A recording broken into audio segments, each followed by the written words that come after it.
Hello friends, welcome to our channel. आज की video का टॉपिक है राष्ट्रीय शिक्षा दिवस पर निबंध। इस निबंध के हेडिंग्स है परिचय, राष्ट्रीय शिक्षा दिवस क्यों मनाया जाता है, राष्ट्रीय शिक्षा दिवस की शुरुआत, मौलाना अबुल कलाम का शिक्षा के क्षेत्र में योगदान और उपसहार। तो चलिए हम अपना निबंध शुरू करते हैं। तो इस निबंध की शुरुआत हम शिक्षा से संबंधित एक स्लोगन के साथ करेंगे। शिक्षा है सफलता का मूल आधार, इसके बिना है जीवन बेकार। परिचय। राष्ट्रीय शिक्षा दिवस हमारे भारत देश में प्रत्येक वर्ष 11 नवंबर को मनाया जाता है। राष्ट्रीय शिक्षा दिवस मनाने का उद्देश्य देश में शिक्षा को बढ़ावा देना है। राष्ट्रीय शिक्षा दिवस सभी स्कूलों और कॉलेजों में धूमधाम के साथ मनाया जाता है। इस दिन स्कूलों के विद्यार्थियों को पुरस्कृत किया जाता है। राष्ट्रीय शिक्षा दिवस क्यों मनाया जाता है?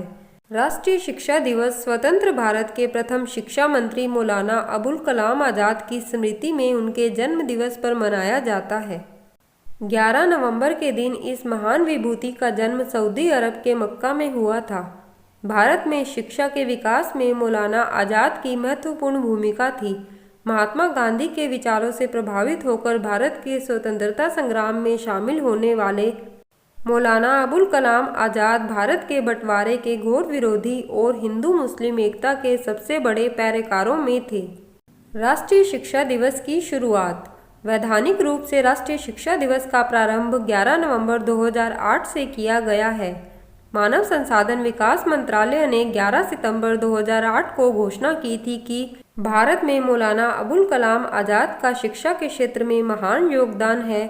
वे भारत के महान स्वतंत्रता सेनानी, प्रसिद्ध शिक्षाविद एवं स्वतंत्र भारत के प्रथम शिक्षा मंत्री और भारत रत्न से सम्मानित थे।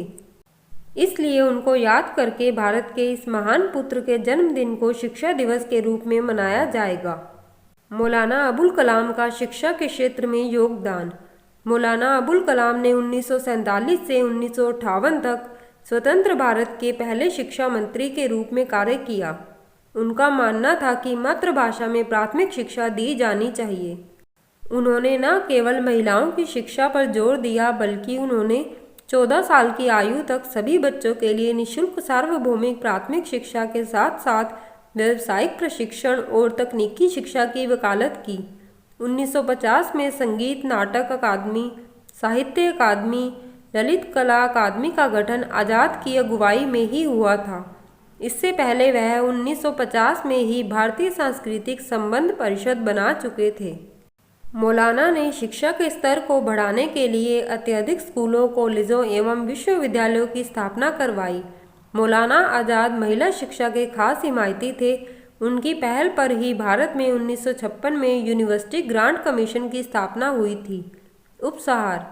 ऐसे महान शिक्षाविद मौलाना अबुल कलाम आज़ाद का निधन 22 फरवरी 1958 में हुआ था। शिक्षा के क्षेत्र में इनके विस्मरणीय योगदान के लिए इन्हें मरणोपरांत भारत रत्न से विभूषित किया गया तथा 2008 से इनके जन्म दिवस को राष्ट्रीय शिक्षा दिवस के रूप में मनाया जाता है। अबुल कलाम आज़ाद का मकबरा दिल्ली में जामा मस्जिद के बगल में स्थित है। और लास्ट में इस निबंध का अंत हम मौलाना अबुल कलाम आज़ाद को श्रद्धांजलि देते हुए एक स्लोगन के साथ करेंगे।